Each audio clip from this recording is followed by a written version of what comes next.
welcome to another episode of REDtalks.live. I am your host, Nathan Pierce, and this is episode 54, but the second in a mini-series on remote working while we get through this coronavirus self-quarantine period. And as promised, today I'm going to talk about framing your day. I've been working remotely for about 15 years now, and something I did wrong for the majority of that was not putting boundaries around personal life and work life. And one of the best tips that I worked out, which is why this is appearing on episode 2, was to create a bit of a divide. And there's things you can do to like subliminally kind of program yourself for that transition between this is my time, this is work's time.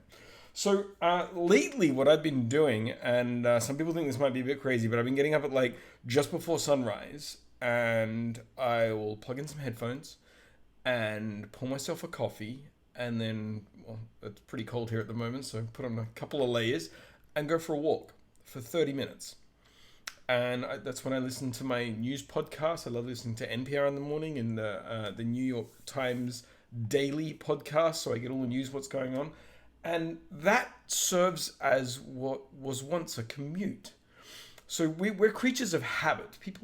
We love habit. That's how we feel safe, and that's how we feel like we know we're doing the right thing. And if you've been used to getting up and going into an office every day, then that's suddenly missing from you. And what happens when you don't have that boundary that you're so familiar with is work starts leaking into and infecting every part of your life, because now the place where you live and your personal life is the same place as your work life. And when do you kind of draw that line?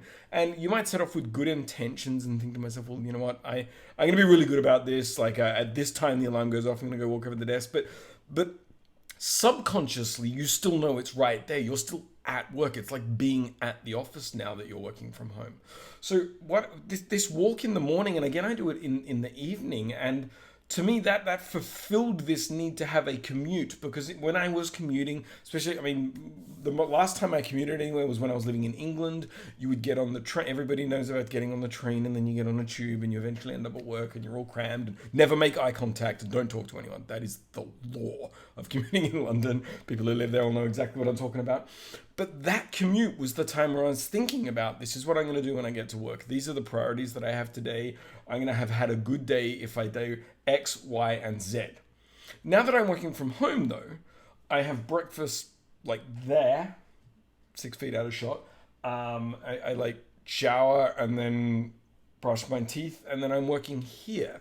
And all of that time is missing. So I'm worrying about work when I go and have my lunch, because again, that's happening just there. I haven't had that separation of going out and getting some food and coming back. So it's important to replicate those behaviors to make it feel all okay again. So again, lunchtime, even if I've made lunch, which I'm doing, and I'm doing a lot of, it's Sunday right now, and I've just made a huge batch of pasta for the week, which is going to be amazing. Penne arrabbiata, just, it's my favorite.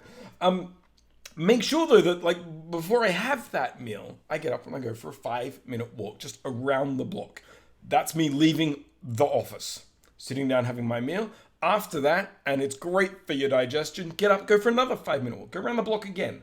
Separate those periods of work and personal time, and it just creates this divide in your mind that is familiar for those who are used to commuting, and I promise you it will make a huge difference.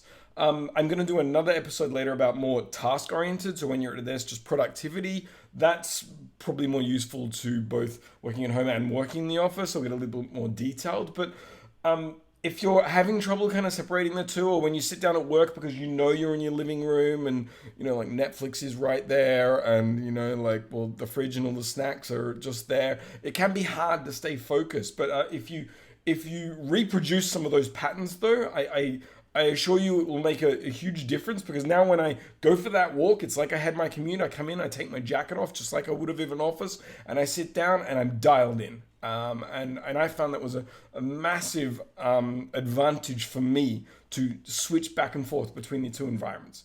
Hope this was useful to you. Got a few more episodes on these topics coming. Thanks for listening. If you haven't already, go to the website REDtalks.live and subscribe, and you'll get an email every time I produce a new episode. Have a great day.